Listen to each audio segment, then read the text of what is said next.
रुक करते हैं लखनऊ का, जहां से सीएम योगी आदित्यनाथ क्या कुछ कह रहे हैं, सुनिए। दुनिया के सबसे बड़े संविधान को 2 वर्ष 11 महीने 18 दिन के अंदर बनाने में सफलता प्राप्त करते हुए आजाद भारत की व्यवस्था को कैसे व्यवस्थित रूप से संचालित करना चाहिए, यह राजेंद्र बाबू के नेतृत्व में देश की संविधान सभा ने करके दिखाया था। वे स्वतंत्र भारत में देश के प्रथम राष्ट्रपति बने और लगातार 12 वर्षों तक देश के राष्ट्रपति के रूप में उन्होंने कार्य किया। राष्ट्रपति भवन की भव्यता, राजसी ठाड़-बाड़ से दूर एक सादगी पन उनके जीवन का हिस्सा बना रहा और यह राष्ट्रपति भवन में भी उस दौरान जिन परंपराओं की शुरुआत उन्होंने की थी वो आज भी राष्ट्रपति भवन के अंदर देखने को मिलती है।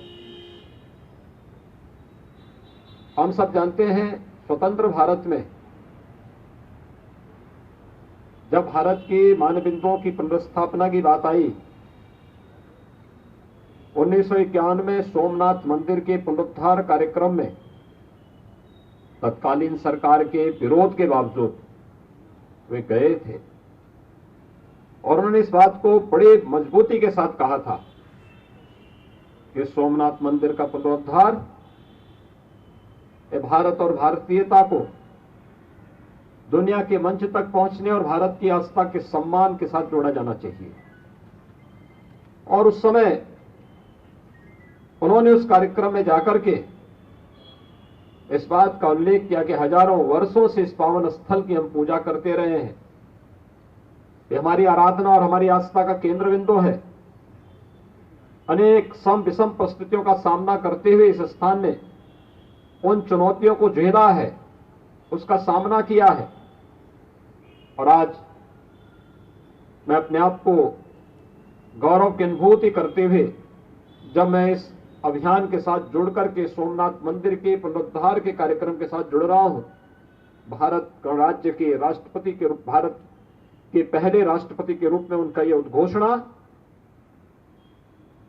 सरदार वल्लभ भाई पटेल जी के द्वारा सोमनाथ मंदिर के पुनरुद्धार के कार्यक्रम को एक नई ऊंचाइयों तक पहुंचाने वाला अभियान था। प्रयागराज कुंभ के अवसर पर जब मुझे प्रयागराज में जाने का अवसर प्राप्त हुआ था और हमारी सरकार को यह सौभाग्य प्राप्त हुआ कि 2019 में दुनिया के सबसे बड़े आध्यात्मिक और सांस्कृतिक आयोजन को प्रयागराज की धरती पर संपन्न करना है, उस समय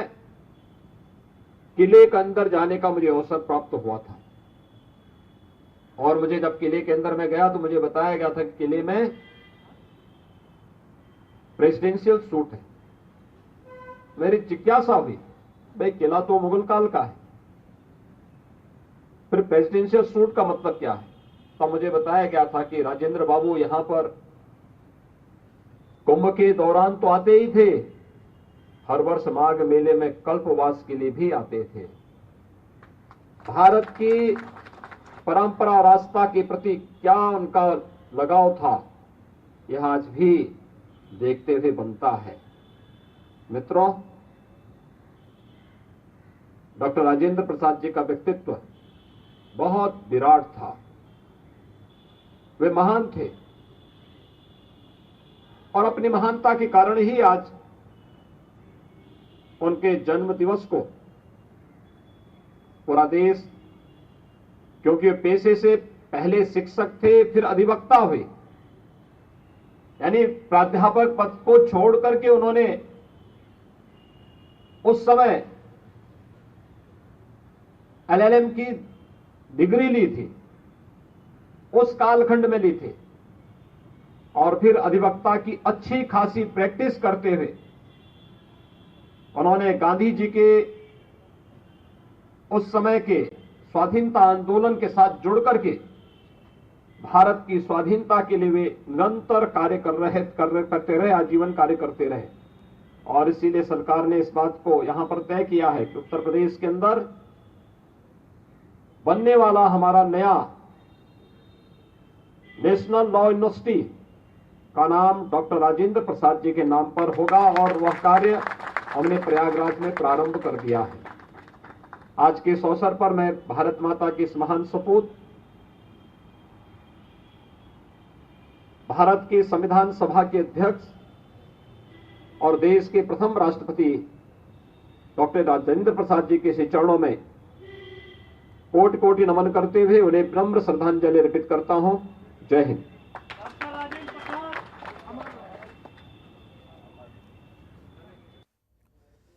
तो सीएम योगी आदित्यनाथ को आप सुन रहे थे।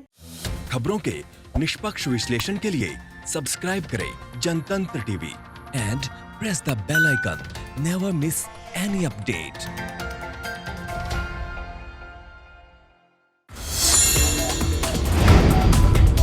Download the Janatantra TV app, available on Google Play and App Store. Download it now.